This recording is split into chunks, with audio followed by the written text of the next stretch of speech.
Dana, welcome to the Everyday Heroes podcast by Kofkin Bond. It's an absolute pleasure to have you here today, and especially because this is the first official announcement that you are Kofkin Bond's Corporate Advisory's new Managing Director. Officially, welcome on board. We've been unofficially working together for a number of months now, but officially, welcome on board as our new Managing Director of Corporate Advisory. Thank you, Tony. That's a flattering introduction. I'm humbled and flattered, really, and really looking forward to helping people through Kofkin Bond Corporate Advisory. Yeah, we started a discussion about joining forces probably last July. It's been a little while in the making now. We've done a lot of work together in the meantime as well. And actually, I just want to give a shout out to an individual who introduced us, Mary Jensen. Mary is someone who has been a podcast guest, is very dear to my heart. Amazing human being as well. And yeah, so it was lovely in the first place of Mary actually introducing us. Yeah, Mary, smart lady. She's my coach. I spend a lot of time with Mary, so I've got a comment on Mary as well. Mary is a coach, mentor, but yeah, she picked it. She definitely picked like-minded values. It's really important, and made it happen. So she's a doer. On the phone with Mary this morning. Work with Mary, she works with me, and spend a lot of time together, and she's been a big part of my growth and development. One of the things I actually really love when having conversations with Mary is the fact that she will actually be vulnerable in her own journey that she's been through herself when she's a coach. It's not a case of, everything has always been wonderful, everything has always been great. She actually will, she's genuine and real. Most certainly. I feel like there's nothing about Mary I don't know. No, that's true. And there will be a number of our clients who end up meeting Mary as well, in respect to, when we see clients that might have the need for her services, we'll certainly be introducing her because she's an amazing powerhouse of a human. They deserve Mary. Yeah, and that was part of my conversation with Mary this morning, was some people deserve her help. Yeah, absolutely. So there can be a bit of a misnomer of what corporate advisory is. It's a very broad term. It's sometimes like, what is financial planning, or, depending on who you speak to, it can be very broad in respect to it. But you've been involved in corporate advisory for some time. Those of you who haven't picked up yet, you don't really have a northwestern of Melbourne, part of Melbourne accent. You might have a bit of a tang in that accent. You want to give someone a bit of your backstory? I know you did come to Australia for love, but you can give a bit of backstory there. Yeah, so grew up in Central California, Fresno County, on a very small street. So I wouldn't even call it a city. Well known for. Fresno is well known for raisins, raisins in football. Mm-hmm. Both very important. Football. American football. Yeah. Gridiron. So Fresno State, that's where I went to university. You don't look like a gridiron player. No, I wasn't. I was not a gridiron player. I wanted to desperately be. Probably about 60, 70 kilos of muscle too short, and probably about 4 inches of height. Yeah. You were fast though, by all accounts. You're actually a very good track runner, apparently. Yeah, I was a track runner, and I tried my best there too. I really wanted to, play gridiron. That's what I wanted to do. That stopped about grade 6. Grade 7, I wasn't small. I was actually shifted towards soccer, which I ended up playing all the way through up to uni. And it wasn't my favorite sport. Definitely gridiron is what I love to watch. It's what I would love to play if I'm just throwing the football around. My sons and I will still throw a football around. But probably my favorite sport after moving to Australia is AFL. I think it's the world's greatest sport. And I did play that for social reasons. But growing up in Fresno County, we grew up. Social reasons or in-laws are very, there's no point. There's not going to be many discussions. You're marrying my daughter. You shall play for this team. Well, I didn't. I actually played for the opposition team to begin with, and that's just because I met guys that played for that opposition team. But there was not many conversations that happened around the barbecue that don't involve local football with my father-in-law, Stephen Turner, and my brother-in-law, Ben Turner, and they're staunch Oak Park people. which is where I ended up playing for many, many years and developed a lot of really good friends and close friends. And now here, my youngest son, Finn, he plays for Oak Parks. It's walking distance from the house, about 300 meters.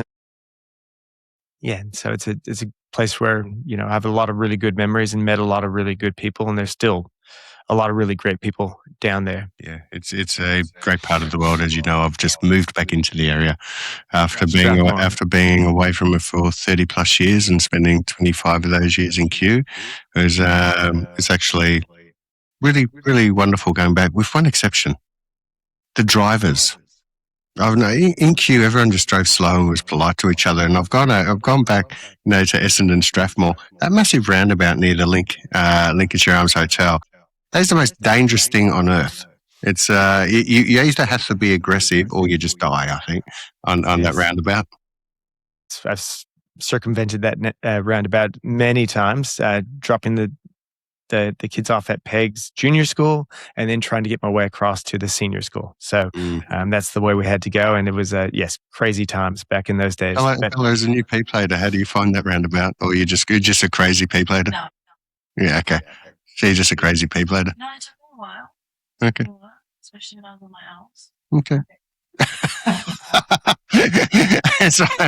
She's a crazy P plater, Bella. So I've seen her mum drive. If that's her, is take her around driving lessons. We can see how she is now herself. So let's talk about corporate advisory. What is you've been doing it for a number of years? I was very impressed by the work you did. So impressed that you now own part of the company. So yeah, as the saying goes. What is corporate advisory to you? Fundamentally, it's helping people get an outcome that they have in their mind. In most cases, they're not getting to that outcome as fast as they want to get to that outcome, but they know there's something greater that they can be achieving, and putting all those pieces together and helping them put those pieces together so they get to where they want to go. And that's, intergenerational wealth. That's a value on their business. That's enjoying that time building that business rather than hating that business. So that's what motivates me. That's what I guess triggers me to help people. Generally, they're open-minded. Ego's not in the way. They just want to get better. They want better for their team. They want better for their suppliers. They want better for their customers. And they know there's a value of that business that they can achieve. In most cases, they're stuck at some point, and that's what I help them do. And there's a lot to that. It's the discipline in their business to get to where they need to go is what I bring in, and help them deal with some of the things that most business owners will avoid, and it will cause them to get stuck. Is it also a case, though, that when you start a business, as an example, we've got two different clients, both started their careers as sparkies, as electricians, apprenticeship the whole way. One has, 50 odd employees now and owns a huge refrigeration business. So basically air conditioning, the big commercial air conditioning units. And we have another one who has 300 or 380 electricians now working for him, both in Melbourne and in Sydney. So the two offices, and does all commercial work as well. From that perspective, does it get to the point where you've done stuff, you've been successful, but you also know that when companies grow, there's certain skill sets that you might just not have? I know one of the things in working with you, and you doing the corporate advisory of Kofkin Bond as well, is there can be a big difference between the visionary, and sometimes the visionary just keeps getting pulled into doing everything, or sometimes interferes in trying to do everything, so it can be their own worst enemies. I know I can be that at times. I get distracted by shiny things quite frequently. So how does somebody navigate that, being that one person business? So actually a very dear friend of mine who owns a facility services business started by cleaning toilets. Another friend of mine actually also owns a huge facility services business. He started his business by cleaning council toilets. They've now got, 300, 400 employees working for them. They don't clean toilets, them personally, but their businesses do.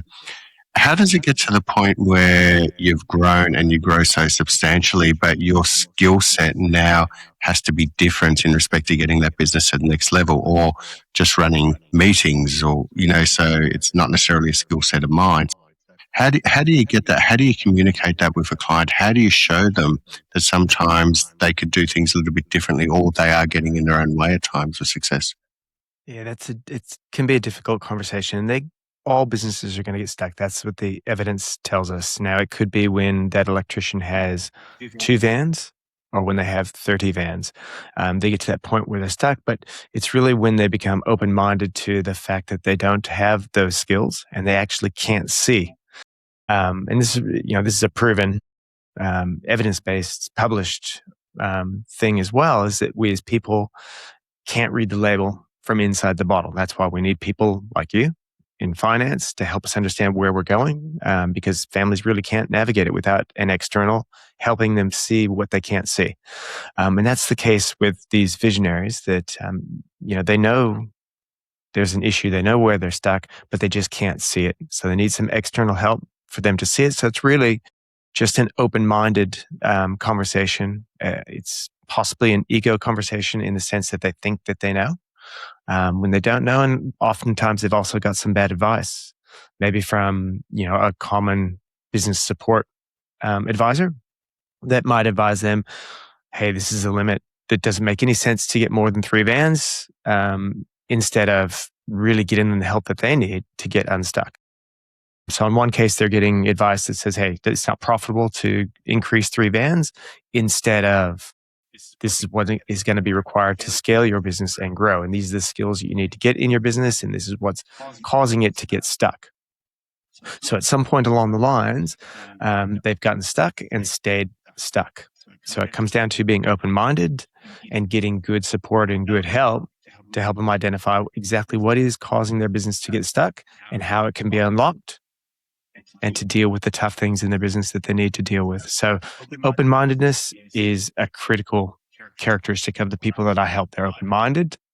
They know that what got them to where they're at is not going to get them to where they need to go. And it's a critical moment that they realize that they realize, yes, they can have it. They can work the same amount of hours in the day, whether they have 3 vans or 30 vans, right? So why not have the 30 vans and have the increased value of their business? That's the conversation that I typically have with a visionary.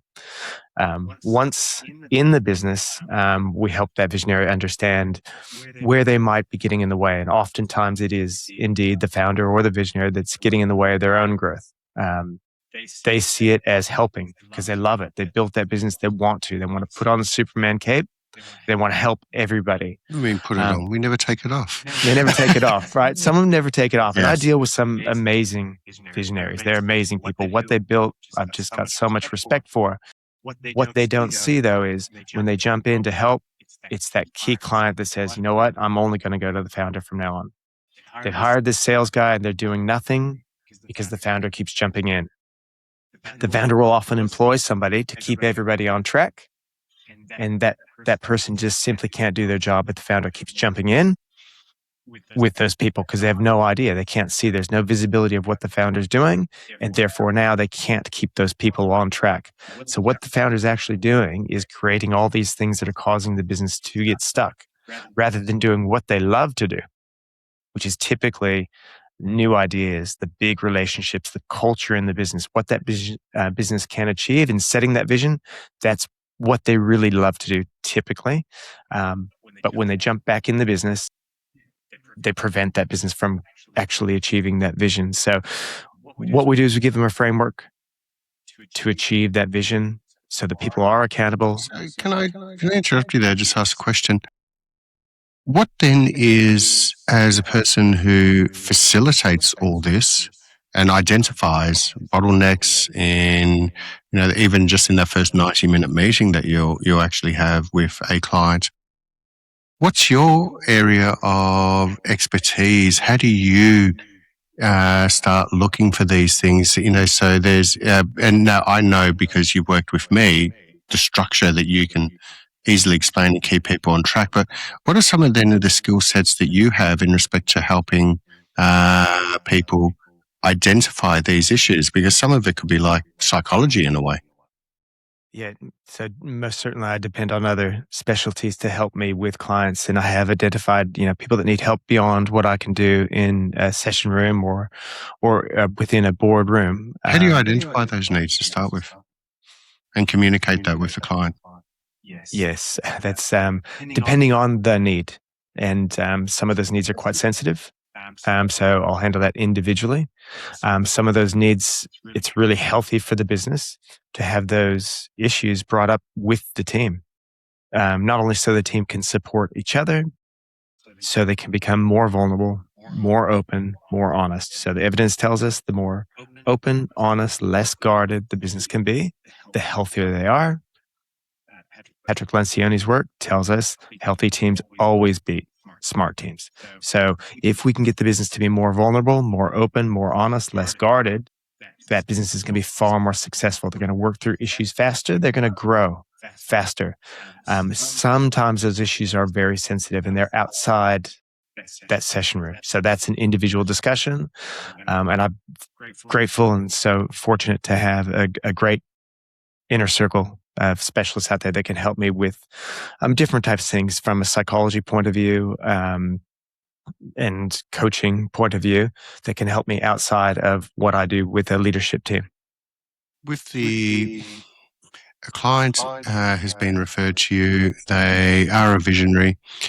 Have you found any similar or unique skill sets that somebody has had to be able to build a bit? Is it a temperament? Is it a personality? Is there a common trait that you've actually seen in these successful business owners who have built up something from scratch and now have this, mammoth of a company, sometimes probably scratching their heads and saying, why did I grow it so big? I just want to have a weekend off. Have you found that there's a unique skill set or something that actually might be missing in their brain to actually want to build that in the first place? That's how I feel sometimes. But is there any common traits amongst them, even though they might all have very different personalities? Yeah, they definitely have different personalities. Most of them will walk through walls for their business. That's the way it manifests, but deeper understanding of that is they have a purpose. They have a passion that's really clear in their mind. So they know, and a lot of businesses get started and it might be theater, engineering, but it's something they became passionate about. They got amazing at, and they just love it. So they've got a very clear purpose, a very clear passion. No doubt about it inside those founders and those visionaries. And of course, there's a variety of different personalities there. There's people that really just love what they do. We have one now. He's got really this niche in construction and building industry, but he's just super passionate about that niche, and he's building an amazing business. But he's passionate about that niche. Do you find sometimes they're so driven by what they're doing in the business or their purpose for what they're doing in the business that sometimes that can be to the detriment to their lives outside of the business as well? And most certainly, we see that quite often. And as they're trying to achieve that purpose and that vision, a lot of other things get sacrificed, and that's time with family, exercise. There's lots of things that happen that are really unhealthy for those people actually to achieve that vision and that purpose. So getting structure and getting control of their business and control of that purpose and that passion so that they can enjoy those things that are just as important to them as that purpose and the passion is their family and their health. But there's got to be a balance, and sometimes that balance gets out of whack, and that's when we see the founders really suffering. So yes, we do see it a lot, and it's one of the things I do that I'm most proud of is that I can help people get that balance back and live the life that they really want, not just inside their business, but outside of business with family. Had a client yesterday who gave me that feedback, and that's probably the greatest feedback I can possibly get is when someone gives me that feedback. Is it's not just the business, it's them living their life out of business and their family getting the time back, their health getting their time back. It's a really important part about what I do. I was having dinner last week with a friend of mine who owns a very successful business, has a huge amount of employees. And he was actually talking about the fact that his wife, who's raised a family, their children are now teenagers, success. They've been together, since their early 20s. And he made the comment that one of the things that he's realized in himself is he gets home and he's exhausted. And when he gets home, she wants to talk to him. Because she's not, she's not exhausted in respect to, she's thrilled to see her family all together, to have dinner together. And he said one of the things that because he was basically walking in the door and, typical European migrant family, raised and basically is raised the same side of town that we are. And he said the moment he got in, he was sat down and it was about food, and all the family are there together. And he said that he had to ask her last week for the first time in a long time, is it okay when I get home that I just have half an hour? If I can just have half an hour before we sit down and start eating, because I haven't unwound yet. And I just need to unwind, and driving home is not unwinding and stuff like that. And I had another principal of an accounting firm, good friend of mine, and he's now in his late 60s, going into retirement. But a couple of years ago, he said, can I have a chat with you, Tony? I said, yeah, of course. And he goes, I've been doing a couple of things after work and I feel really, really guilty and I don't know how to speak to my wife about it. And they've been married for 40 plus years. And I had all these things going through my head. I'm like, God, what's he going to tell me? Because he's certainly had never come, in all the years I've known him. I'm intrigued too. He'd never come across as someone who would have an affair or anything like that. But the way he was saying it, he says, I'm a bit ashamed and I don't know what to do. And I know I need to tell my wife, but I don't need to know how to tell her. And I said, well, I won't mention his name, but I said, tell me. He goes, can we have a coffee? I said, yeah, okay. So I thought, this is going to be really deep. He said, I haven't been going straight home. I've been getting home like an hour later than what I could, but I've been stopping off on the way home. It's okay. I'm a person who sort of has boundaries, and it's just like, okay, what are you going to share with me here? And he said, on the way home, I've been stopping and I've been having a coffee.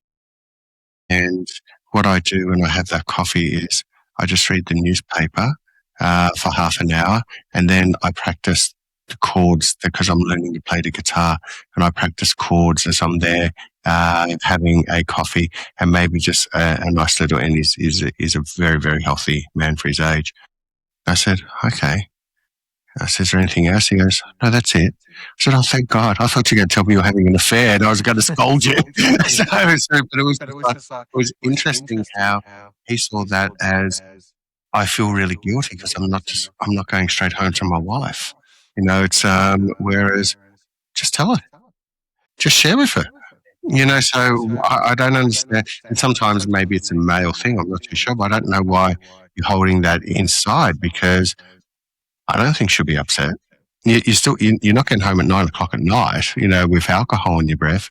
You're leaving the office at 5:30, and you're at home by 6:45, and you're probably home by 6:45, even if you weren't doing that anyway. So, but it was actually really interesting how he's got adult children, but his perception was he's doing something different, and he's really ashamed by it, and he can't speak to his wife about it. And I think a lot of business owners sometimes do have a tendency to do that as well. Have you noticed that? They do. Yeah. Those are two really different examples. On one hand, there's a lot of health in saying, I need this time. And the harsh reality, and again, the evidence will tell us that them using that time to have that clarity break is going to help them be more present and more mindful with the family. Exactly right? what he was saying. Yeah. Yep. So having that discussion with the family is actually really healthy, right? So I would certainly encourage all the people to have those discussions so that they can be better, more present when they get home, when they're with family, to be able to have that clarity break and actually put that clarity break in their calendar so everybody can see it and everybody knows that's their time. That's what helps them be a better visionary, better family member, and more clear, more healthy. Yeah. It's. Do you find men bottle things up more than, say, male business owners bottle things more up than women business owners? Yes, yes, I do, and it's probably not fair to the men. You won't hear that very often, but the the female business owners that I work with are extraordinary. They're exceptions to the rule. So any comparison to the female founders that I work with is not fair to anybody because they are exceptional in their own right.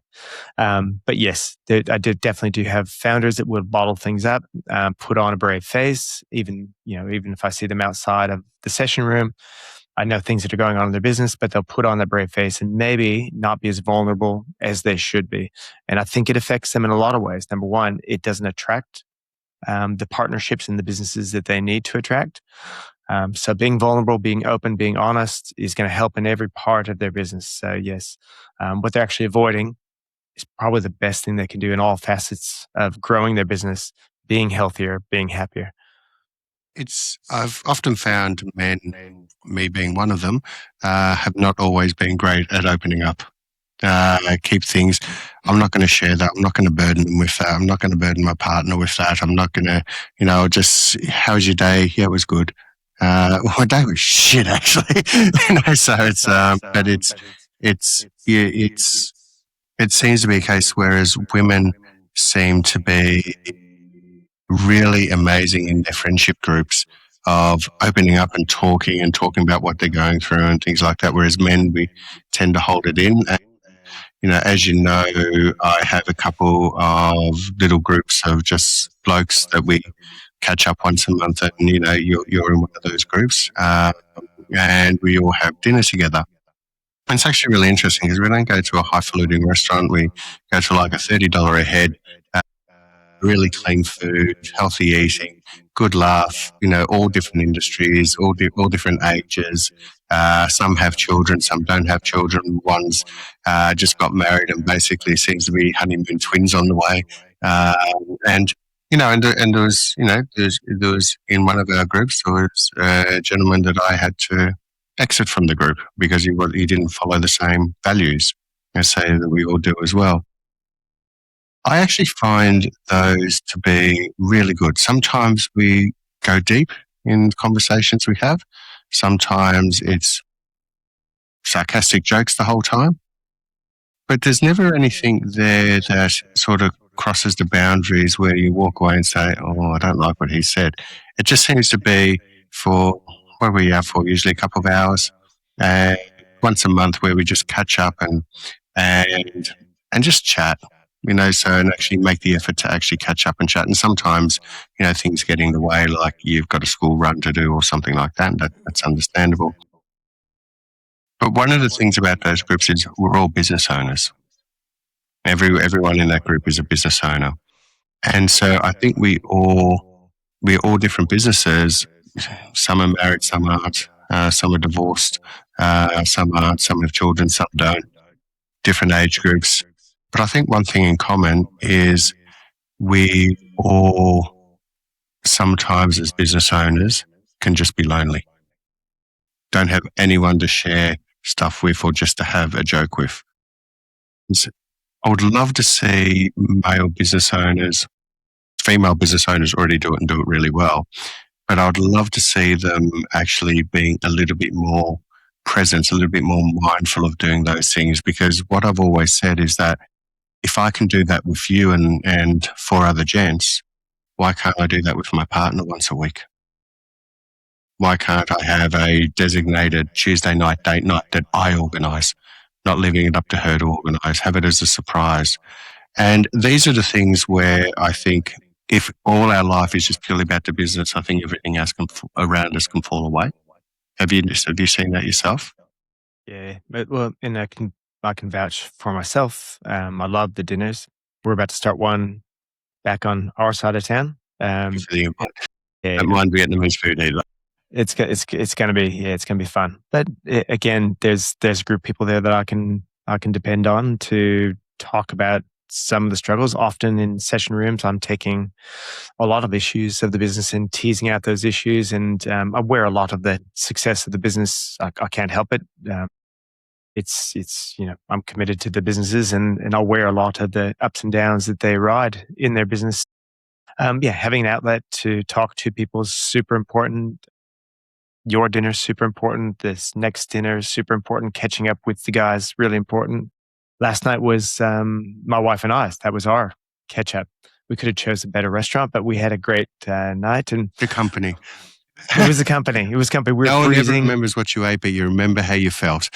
That's right. We were freezing. Dinner or the meal wasn't that great, but we won't mention the restaurant. But yes, we made the time and we carved it out, and we're doing more and more of that because we've learned, and we've had some really big challenges this year.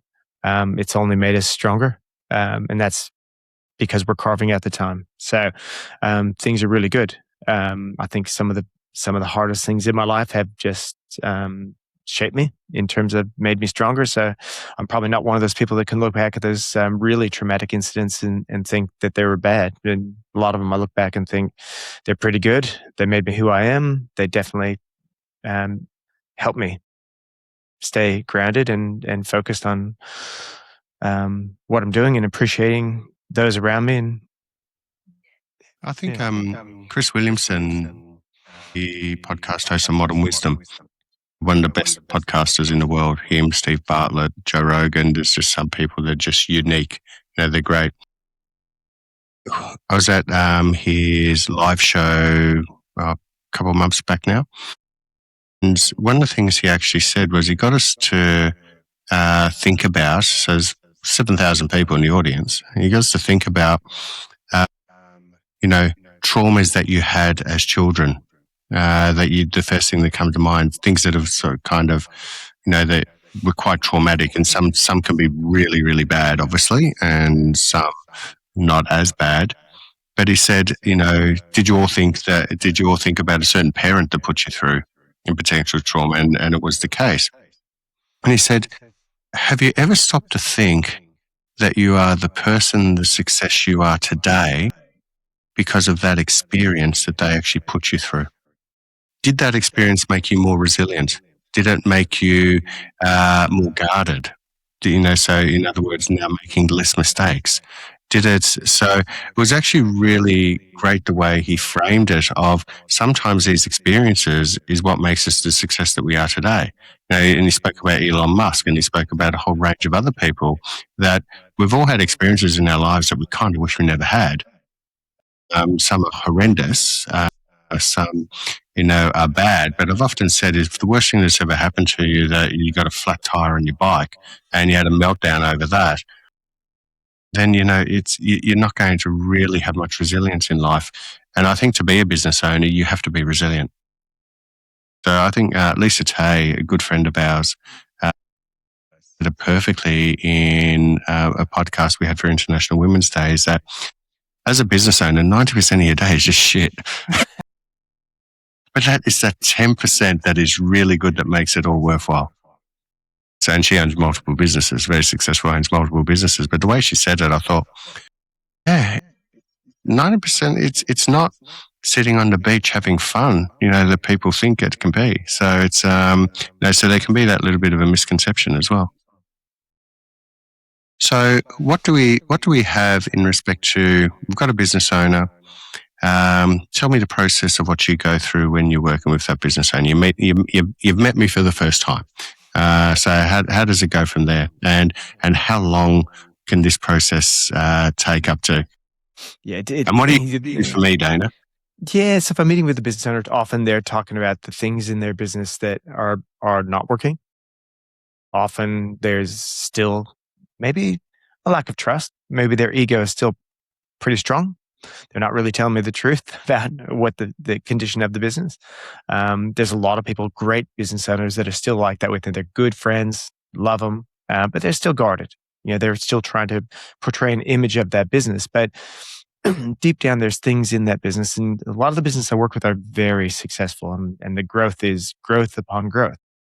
But they still know what got them where they are today is not going to get them where they need to be. And they want that future to be smoother, brighter, more fulfilling for everybody in the business because they care deeply about their teams, they care deeply about their suppliers, their customers, and they want a better experience.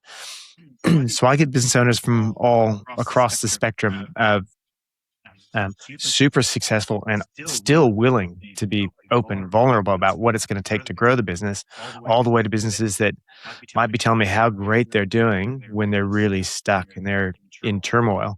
So I get all types of businesses, and I will help anybody and everybody, and that's something I need to work on and continue to get better at because that will suck a lot of my energy and my time away from the clients that need help. So I'll help anybody, and most people who know me know that I'm constantly spending most of my day helping others.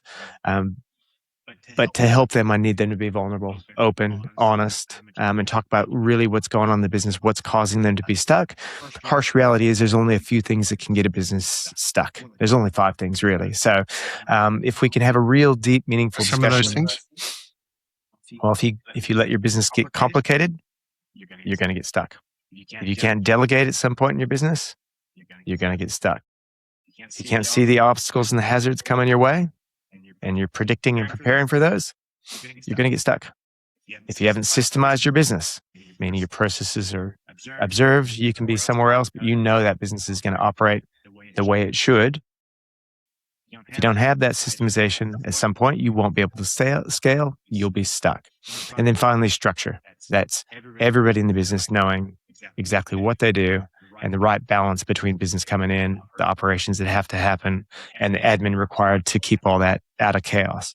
So those 5 things, if you can do those 5 things, you will grow endlessly. That is what your system is for. That's what your system is supposed to do for you. So if I can have a real discussion with a business owner about where they're going, how they're getting there, how their system's supporting them.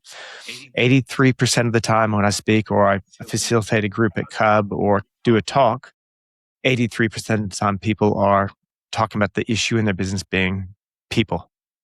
That's the number. And talking with people about what's causing that. There's a variety of things that cause that. Either it's clarity, they're looking at the wrong leading indicators. They might have people that are in the wrong seat, for example. They're really good people, they're just in the wrong seat. Then there are those people in the business that might be brilliant at their skill, but they're just not really good people. Okay. Right. So getting to that level of discussion with the business owner is when I can help them the most. Sometimes I can get to that level. Some people just aren't ready. So I guess back to your question. Sometimes people will call me 6 months later and say, hey, remember that conversation? Let's get more real now. Yeah. I'm going to tell you what really is going on, which is cool. Yep. And so I'm speaking with people all day long, and they're at different levels of openness. And the more open they are, the more I can help them. It's interesting. It's one of the things is actually being open and vulnerable to people, and people that you trust who will be there to help, and not to say I told you so or to put you down. And sometimes I feel as business owners, one of our fears of opening up is the fear of being put down. And in some ways, it's like all of a sudden 57-year-old Tony, not quite. By the time this comes out, might be 57. So it's a 57-year-old Tony. Times when somebody's talking to him, all of a sudden 5-year-old scolded Tony comes out. I just feel like I'm being scolded, and I start to sort of feel like a 5-year-old is just being told off and scolded and might react accordingly. So it's up like a 5-year-old. So it's and actually being aware of that. And I think when you have someone like yourself that you can open up with and speak openly about, and as an example, prior to you starting here, I went through a lot of life changes. So it's and getting my health back in order, as an example. Our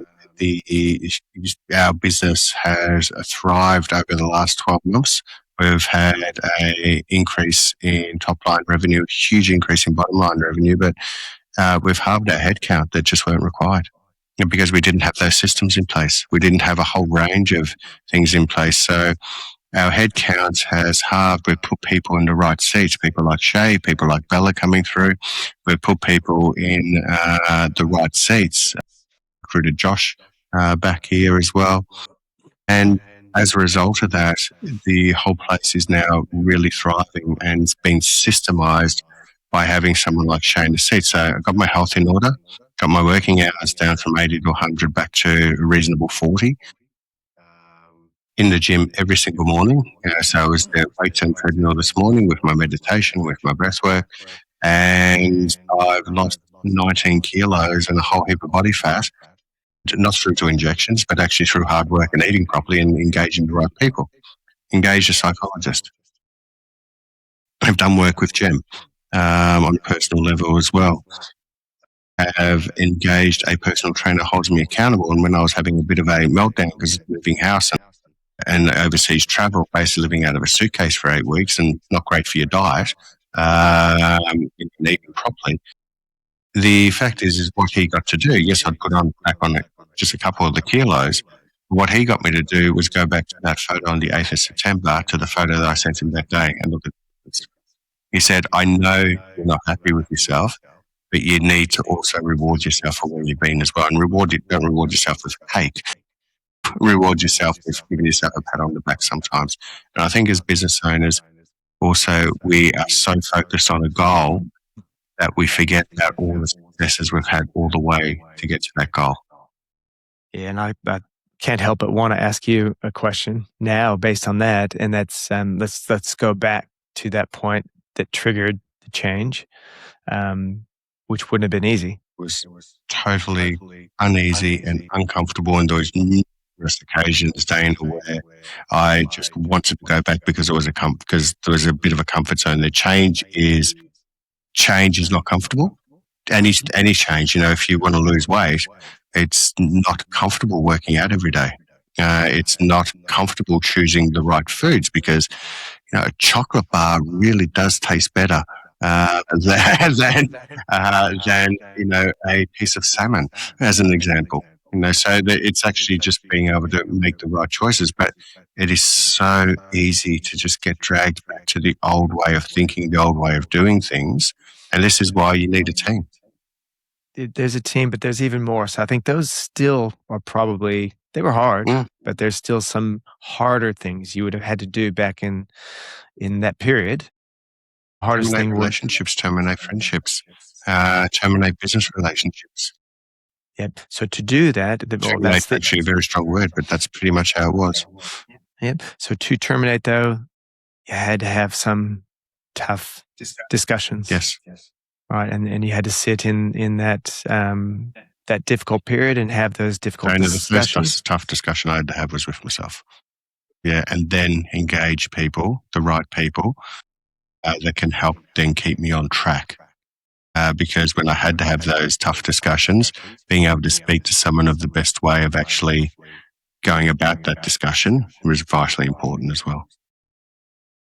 So you had those tough discussions, and I wouldn't say, from what I observe, that you shy away from those tough discussions. I think that's a feature of you. But if you have those tough discussions more frequently, I think what we're noticing is a lot more successful business. The level of toughness in those discussions naturally decreases. And that's what we want to see in a business as well, in all businesses, is not avoiding those tough discussions, because when you avoid those tough discussions, things get worse. Businesses get more stuck, relationships get more damaged.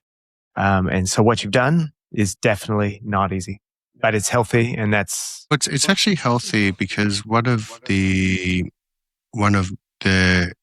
faults that I had, I'll call it a fault, is in avoiding the discussion, I will drop breadcrumbs and hope that person picks it up or sees where I'm leading with it, and just continually do it because I didn't want to hold the discussion, but I'm dropping breadcrumbs and hoping that they're following the trail.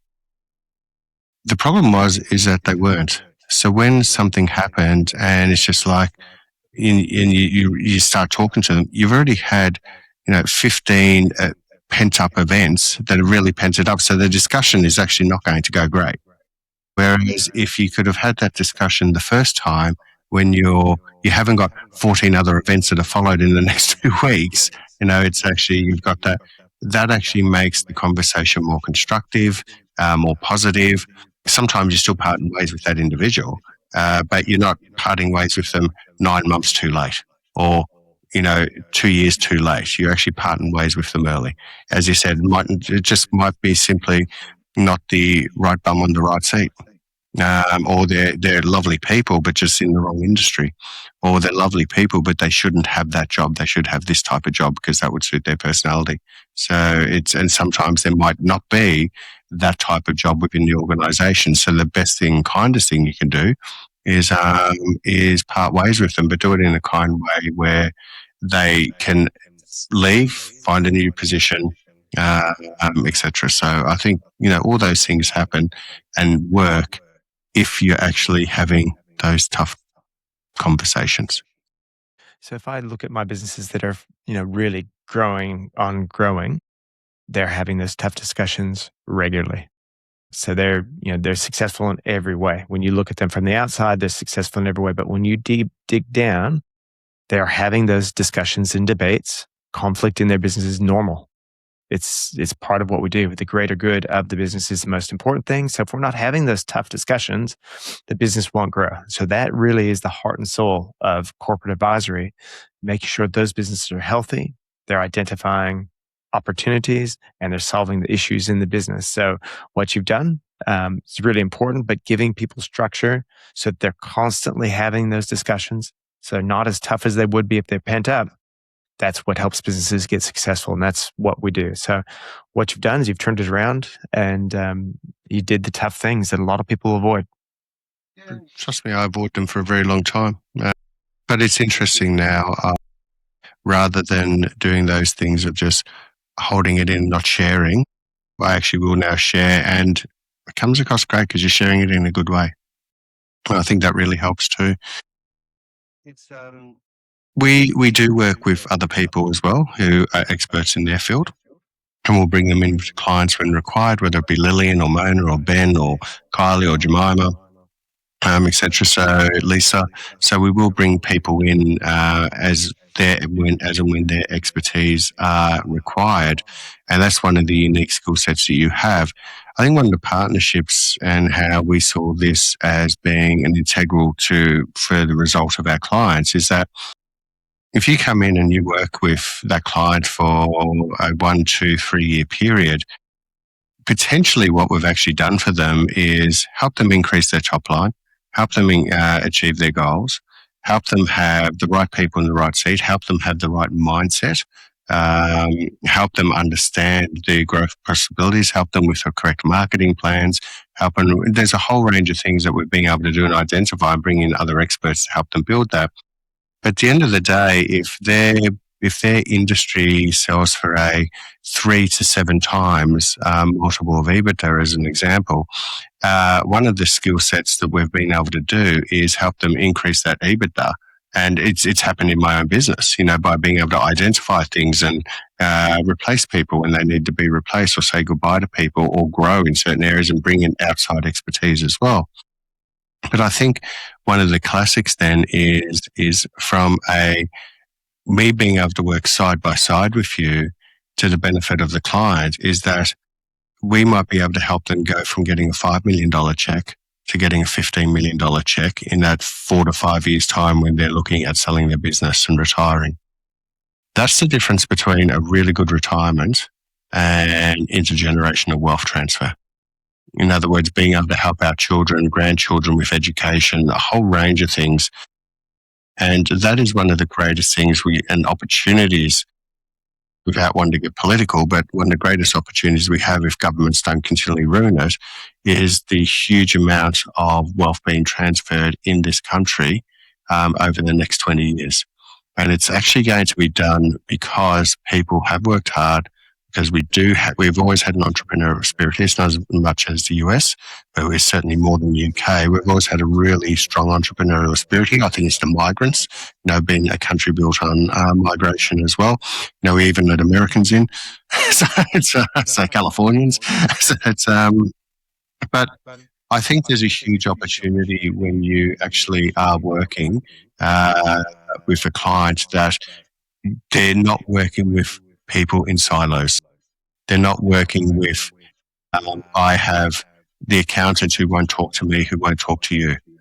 So I think by actually being able to bring everything in for the client is a huge opportunity for the client to be. So in other words, it's not siloed, it's everyone working together as a team on behalf of the client. I think that's something that I've seen really missing with corporate advisory in the past.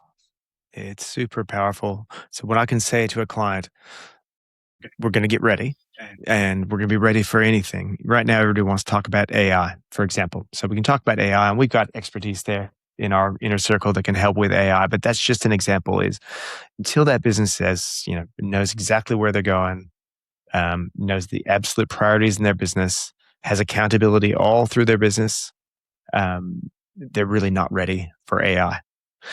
So we can get them ready for things like AI, but we've got this stable of absolute experts. And one of the clients I'm working with at the moment, getting them ready to a point where we can hand over to Mona, for example. And their website can really be a powerful tool for them. It's a big part of the business, and it's not performing.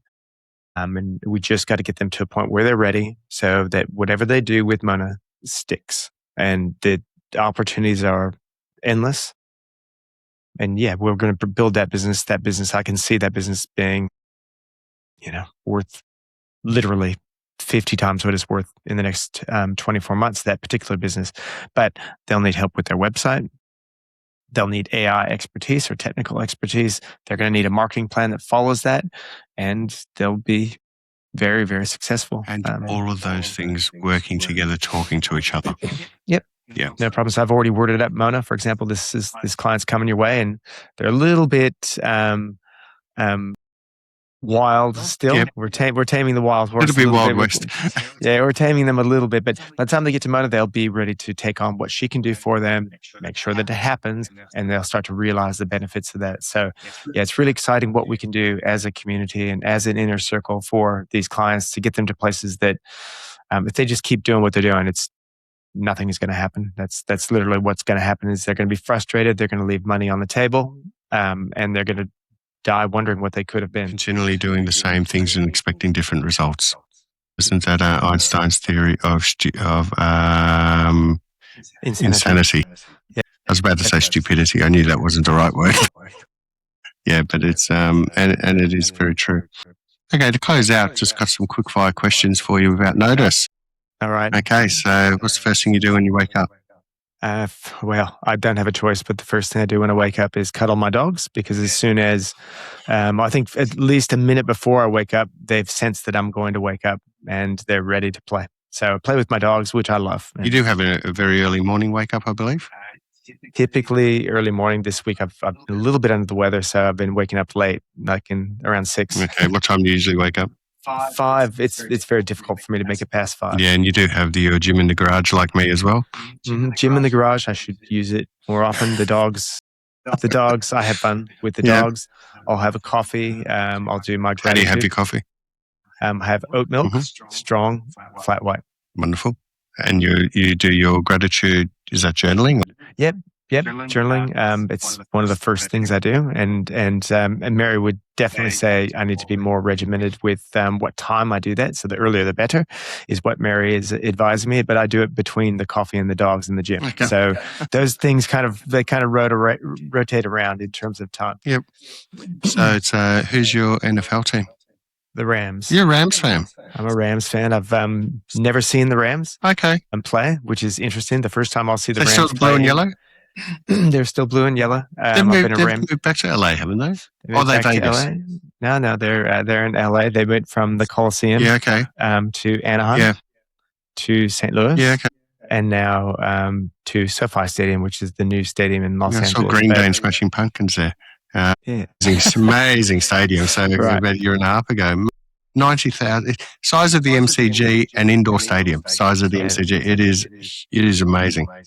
Well, I haven't been there, and despite I love NFL and also probably love college football more than NFL. The first time I'll actually see the Rams play live was here in Melbourne, which is ironic. Yeah, very ironic. Who's your AFL team? North Melbourne. And is that because they have the same colours of Oak Park? No, No, there was never a choice. My family, again, they're North Melbourne. Not long after landing in Melbourne, I was taken to meet North Melbourne people and players, and it was never a choice. You love my daughter, Lachey. You shall now have a North Melbourne jersey. Is that right? That's correct. Well, yeah, that's right. It was North Melbourne. It was never a choice. North Melbourne. Oak Park was definitely a choice, and I gravitated to Oak Park, which is good. Oak Park attracted me, but yeah, North Melbourne has always been. It was only a few weeks after Ethan, my 26-year-old, was born. He was born in Long Beach, California.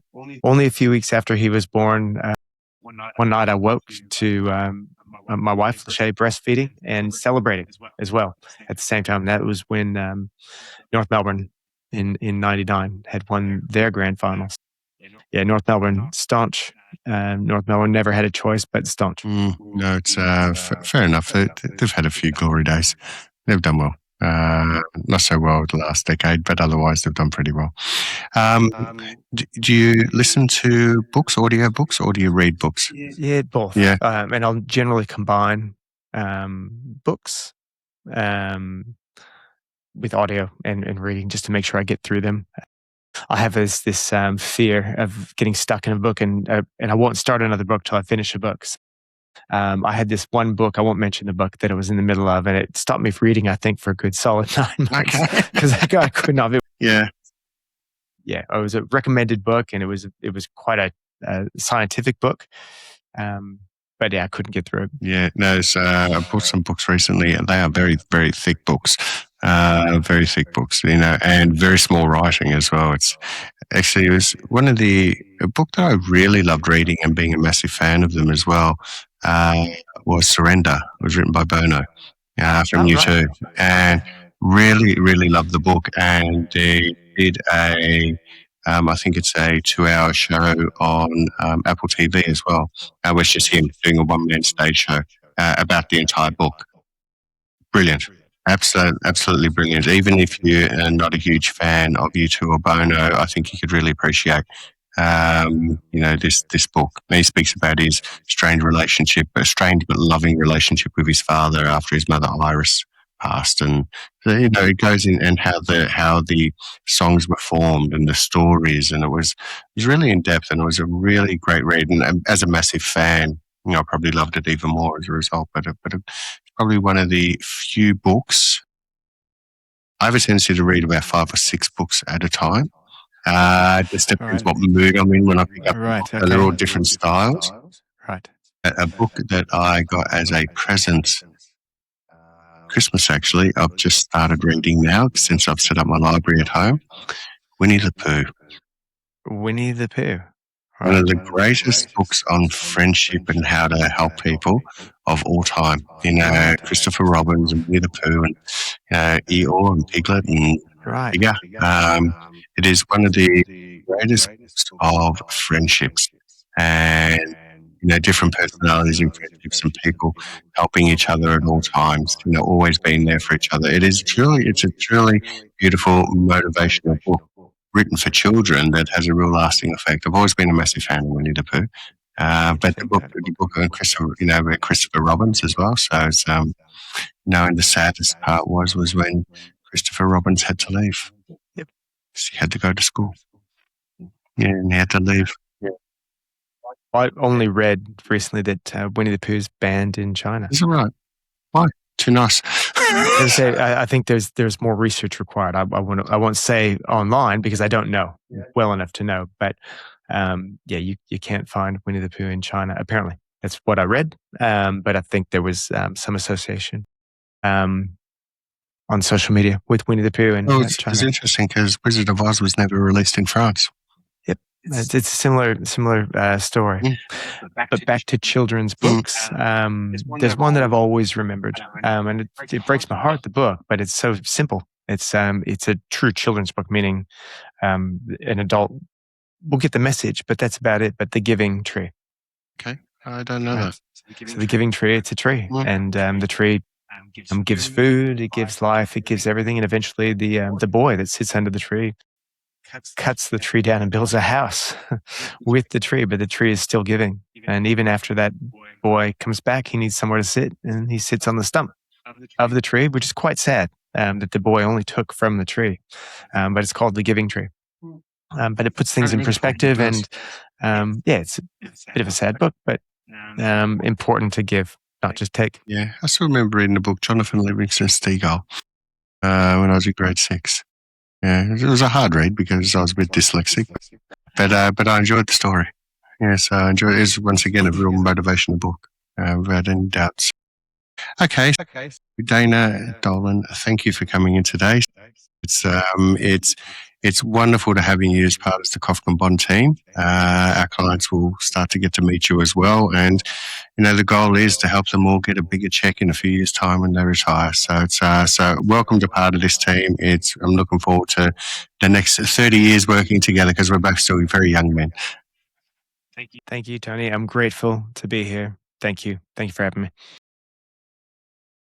The Kofkin Bond podcast is a product from Kofkin Bond Company, which we are an authorized representative of Count Financial. All information in this podcast is for education and entertainment purposes only.